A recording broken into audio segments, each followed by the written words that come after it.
A gente segue nessa discussão e vamos receber agora ao vivo o presidente da Sociedade Brasileira de Imunizações, Dr. Juarez Cunha. Dr. Juarez, é um prazer falar contigo mais uma vez. Muito obrigado pela gentileza de nos atender também no fim de semana. Nós entrevistamos nessa semana o médico Jarbas Barbosa, da OPAS-OMS, e ele disse que, por enquanto, a Organização Mundial da Saúde não recomenda quarta dose para o público em geral, que se deva priorizar a imunização com dose de reforço para toda a população antes de pensar em quarta dose. Temos aí o estado de São Paulo já cravando que a partir do dia 4 de abril vai ampliar a quarta dose para o público em geral a partir de 60 anos. Já o Ministério da Saúde dizendo que aguarda mais posições científicas sobre a aplicação dessa dose aí. Como que o senhor olha para essa situação e qual é a visão da sociedade brasileira, né, sobre a aplicação de quarta dose para o público em geral? Bom dia, Evandro e Jair, um prazer estar novamente com vocês no CNN sábado. Bem, temos participado, inclusive, dessas discussões, né? São discussões que acontecem semanalmente, são reuniões semanais, e eu acho que são vários fatores que têm que ser levados em conta. Um deles, eu acho que é esse que eu também concordo, e nós como sociedade concordamos, né? Nós precisamos ter mais embasamento científico, tanto de eficácia quanto de segurança para uma quarta dose ou para o segundo reforço, né? Lembrando que aqui nós estamos falando de pessoas imunocompetentes, né? Porque para o imunodeprimido já está bem definido, inclusive isso que vocês colocaram aí, já foi ampliada a vacinação para adolescentes também, incluindo, né, esses esquemas diferenciados para o imunodeprimido. Mas para a população em geral, então o primeiro aspecto é esse, né? Nós precisamos ter mais estudos que demonstrem isso. Tem alguns países que já começaram a usar, mas eu acho que a gente precisa ter mais embasamento. E um aspecto que, no nosso ponto de vista, é fundamental e que tem sido avaliado semanalmente é exatamente dois aspectos que são fundamentais nessa decisão. O primeiro deles é como a nossa epidemiologia está de acordo com a nossa cobertura vacinal. Então, os dados que nós temos, em especial agora com essa onda de Ômicron, é que a imensa maioria das pessoas que acabam internando e com casos mais graves e mesmo óbitos são pessoas não vacinadas. Então, por outro lado, nós temos ainda um percentual muito baixo das completamente vacinadas, que inclui o reforço, né? Então, no nosso entender, a nossa epidemiologia permite ainda essa avaliação semanal de como estão se comportando as internações e os óbitos das pessoas completamente vacinadas e das não vacinadas ou parcialmente vacinadas e estimular mais ainda que o esquema seja completado, porque a gente sabe, por exemplo, que a dose de reforço é fundamental para a Ômicron, é fundamental, né? Porque a gente sabe que a Ômicron, por ser uma variante que teve muitas mutações, a gente precisa melhorar aquela resposta da pessoa e isso acontece através dessa dose de reforço. Então, a nossa ideia de todo o grupo é estimular cada vez mais que pessoas que não se vacinaram se vacinem, aquelas que não completaram, completem, e aquelas que ainda não fizeram reforço, façam. Então, nós temos muito que evoluir ainda aí para pensarmos numa quarta dose, né? Principalmente porque os dados estão nos mostrando que sim, a partir do momento que eu tenho esse esquema completo com o reforço, a proteção está muito boa e continua muito boa. Se isso modificar, né? Talvez a gente venha a alterar a conduta, né? Mas esse momento é um momento que nós achamos que a gente pode aguardar. E, infelizmente, acaba acontecendo, como muitas vezes acabou acontecendo durante a pandemia, de condutas diferentes, e isso complica muito, é uma confusão para as pessoas, né?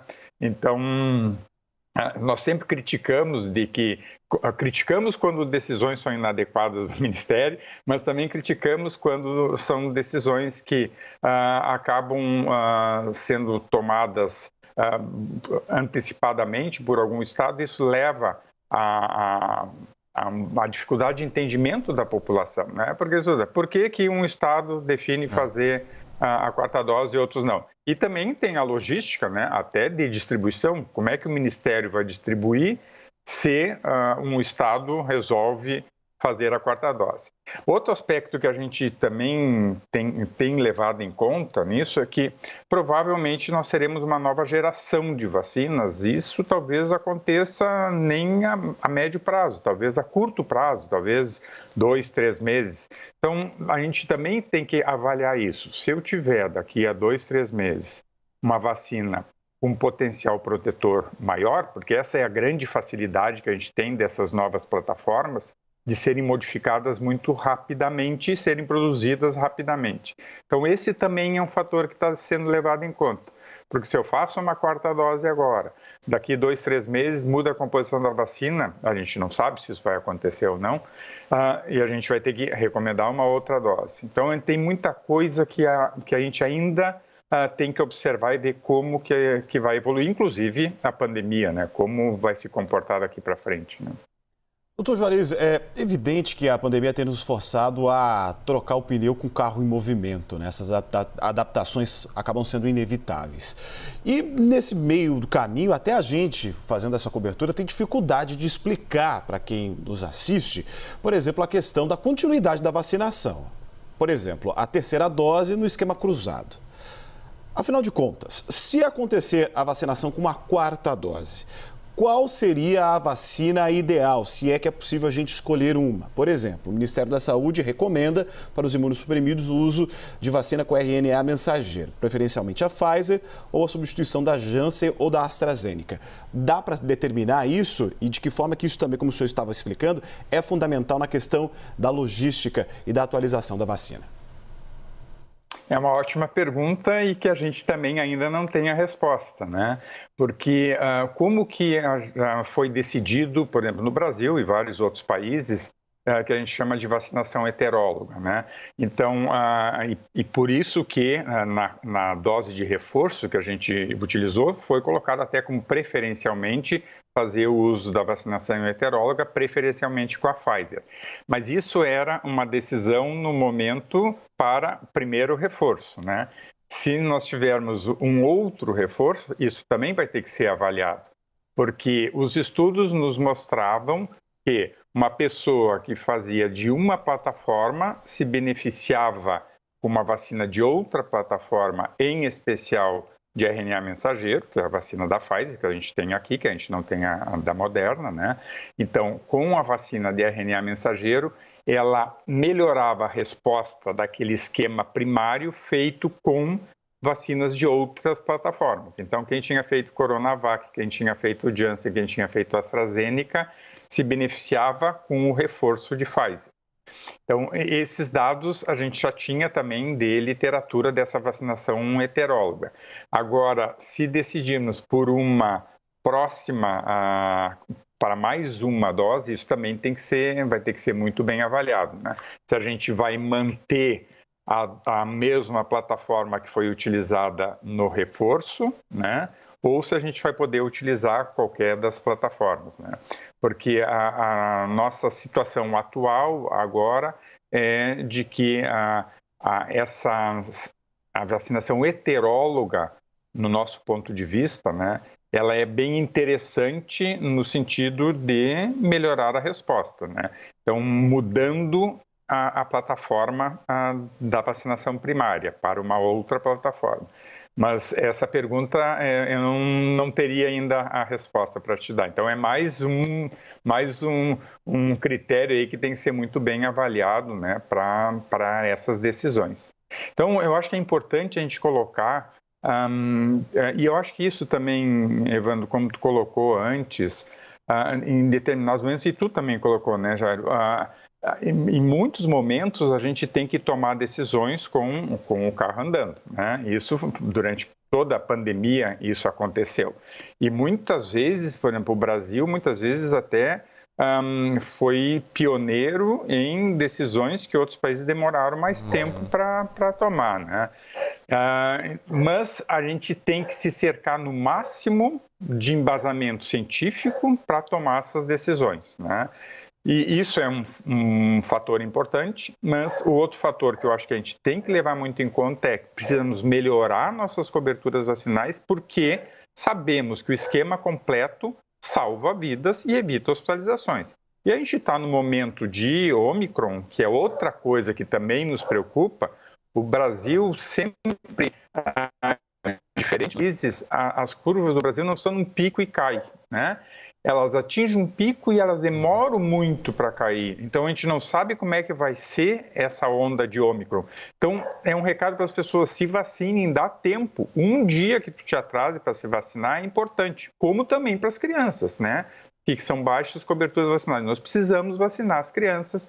As nossas internações pediátricas estão aumentando, várias UTI pediátricas estão já com o limite de internação. E nós temos vacinas seguras e eficazes para ser utilizadas não só em crianças, mas em toda a população, mas tem que ser o esquema completo, né? Olha, doutor Juarez, até mesmo aqui no estado de São Paulo, onde já há definição para o início de uma vacinação com quarta dose a partir do dia 4 de abril, ainda não há uma definição sobre qual vacina seria usada. Nós questionamos isso ontem ao João Gabardo e ele disse que é algo que ainda vai ser analisado por esse comitê científico que está tomando todas as decisões em relação à Covid-19 aqui. Então, quer dizer, tem uma decisão, mas ainda não tem uma definição sobre qual vacina seria aplicada para a quarta dose. Mais uma dúvida aí que ronda esse assunto, esse tema sobre a aplicação de quarta dose aqui no Brasil. Mas uma pergunta que eu tenho para o senhor, já que o senhor tocou nessa relação com os outros países, né, e nas decisões que são tomadas, porque a gente está falando de uma pandemia onde os países precisam também dar as mãos para poder combater, porque não adianta você combater uma situação num local, sendo que as pessoas se deslocam o tempo todo, e é sobre isso que eu queria perguntar ao senhor. Adianta a gente avançar para uma quarta dose aqui no Brasil, enquanto outros países sequer conseguiram chegar ou proteger a sua população com a primeira dose, principalmente por conta das variantes que podem surgir nesses locais? Essa é uma outra discussão, que é uma discussão, inclusive, ética, né? Então, isso também passa por esse momento aí, né? Porque a gente fica pensando, pô, vamos evoluir para uma segunda dose de reforço e nós temos muitos países, inclusive vizinhos nossos da América Latina, com coberturas vacinais muito baixas, muitas vezes sem condições de adquirir o imunizante. Então, no nosso ponto de vista, sim, nós temos que ser solidários, porque ser solidários com outros países não vai significar só ajudar aquele país. A forma de controlar a pandemia vai ser uma forma de controle global. Enquanto não tivermos o controle e altas coberturas vacinais em todos os países, as variantes vão continuar aparecendo e podem surgir novas variantes com maior dificuldade ainda de proteção das vacinas que a gente tem. Doutor, existe algum tipo de estudo que dê um indicativo de que a variante Ômicron ela pode ser melhor controlada com a quarta dose e que isso, como o senhor estava explicando agora, poderia de alguma forma ajudar a se evitar a proliferação de novas variantes da Covid-19? Estudos ainda não. O grande problema é que a gente tem já um histórico de como as vacinas funcionaram até agora. Então, quando a gente pensa, né, na nossa esquema primário de vacinação, que foi um esquema de 2 doses, né, a grande maioria, Janssen uma, né? Mas para todas as vacinas, com o passar do tempo, apresentava uma queda de proteção e junto com essa queda de proteção foram surgindo novas variantes, porque as vacinas todas foram desenvolvidas com a variante ancestral, que é aquela de Wuhan.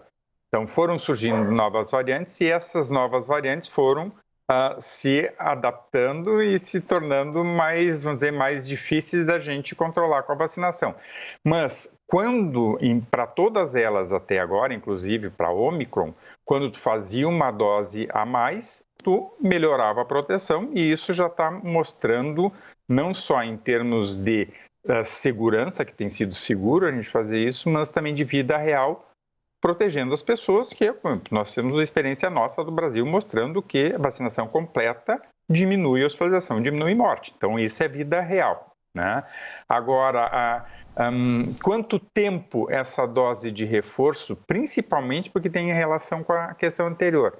Nós utilizamos o esquema básico com o primário com uma vacina, o reforço com uma outra plataforma. Quanto tempo essa proteção vai durar? né? E se essa proteção, surgindo novas variantes, ela será adequada e se, como aconteceu com o Ômicron, eu faço uma dose e eu melhoro novamente a proteção. Então, nós precisamos mais tempo aí para avaliar tudo isso que a gente vê. Nós começamos a fazer reforço no Brasil a partir de setembro. Então, aqueles grupos prioritários, né? Nós estamos agora, outubro, novembro, dezembro, janeiro, fevereiro, nós somos 5 meses, né? E foi mais para final de setembro. Então, os grupos prioritários, eles estão agora em torno de 3, 4 meses, né? Porque não foi tão rápida a vacinação, 3, 4 meses dessa dose de reforço. Então, seria ainda o tempo que a gente considera um tempo adequado de proteção. Mas precisamos também saber se a vida real vai nos mostrar isso, né? Nós estamos no pico de Ômicron, né? Talvez nem atingimos ainda o pico, talvez ainda sejam números maiores ainda nessa próxima semana, mas nós precisamos saber como que vai ser a evolução quando a gente passar desse período aí do reforço, né? Porque nós temos pessoas que fizeram reforço há 4 meses atrás, tem pessoas que fizeram há 3, há 2, há 1. Então, nós temos esquemas vacinais diferentes, a situação epidemiológica diferente, e a gente tem que ir cruzando todos esses dados. Que bom que o Brasil tem esses dados para cruzar.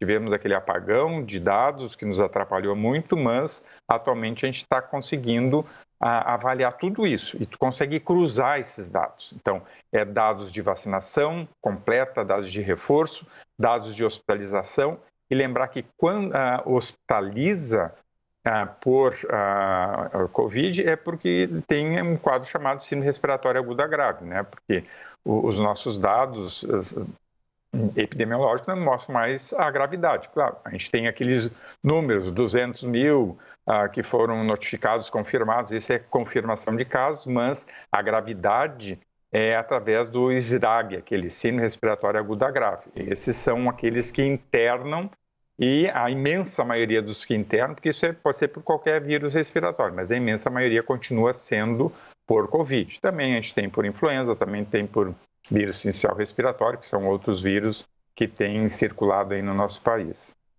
Doutor, só para a gente finalizar, a gente tem acompanhado os laboratórios, as farmacêuticas agora desenvolvendo pesquisas para uma vacina que combata essas novas variantes. Na visão da Sociedade Brasileira de Imunizações, seria precipitado então falar em um reforço além dessas 3, antes de que essas doses sejam atualizadas ou que essa vacina seja atualizada por esses laboratórios? Eu acho que depende muito de 2 aspectos, eu acho, assim, mas principalmente na nossa situação epidemiológica, né? Se nós continuarmos com dados que estão sendo cruzados, nos mostrando que sim, a vacinação completa, que inclui o reforço, está protegendo muito bem a população, em especial aqueles mais vulneráveis que foram vacinados mais cedo, a tendência seria essa, a gente aguardar até para quando vier uma composição nova, porque, como eu falei, existe essa possibilidade de, a curto prazo, isso acontecer, né? Agora, se a nossa situação epidemiológica, os nossos dados mostrarem que a proteção já está caindo e está aumentando o número de internações em idosos, em profissionais de saúde, que foram os primeiros grupos ali a receber reforço, pacientes com comorbidade. Então, exatamente esses mais vulneráveis foram aqueles vacinados lá no início, tanto com esquema primário, lá no início, depois com reforço. Então, a ideia é que esses aí vão nos mostrar o tempo de proteção, porque eles foram vacinados antes. Então, vai ser fundamental a gente acompanhar a nossa situação epidemiológica aqui, de internações e de casos mais graves, para embasar essa decisão. E é como eu falei antes, é uma decisão que com o carro andando. Então, é uma decisão que na semana anterior foi decidido que a gente ia avaliar os dados. Essa semana também avaliamos os dados e chegamos a essa conclusão como consenso do grupo. Semana que vem será reavaliado e isso pode mudar de uma semana para outra, né? Dr. Juarez Cunha, que é presidente da Sociedade Brasileira de Imunizações, muito obrigado por conversar conosco, né, por nos ajudar a entender um pouquinho essa questão da 4ª dose, da necessidade ou não neste momento. Um ótimo sábado para o senhor, bom fim de semana. Obrigado, Evandro e Jairo. Um prazer estar aí novamente com vocês. Bom final de semana.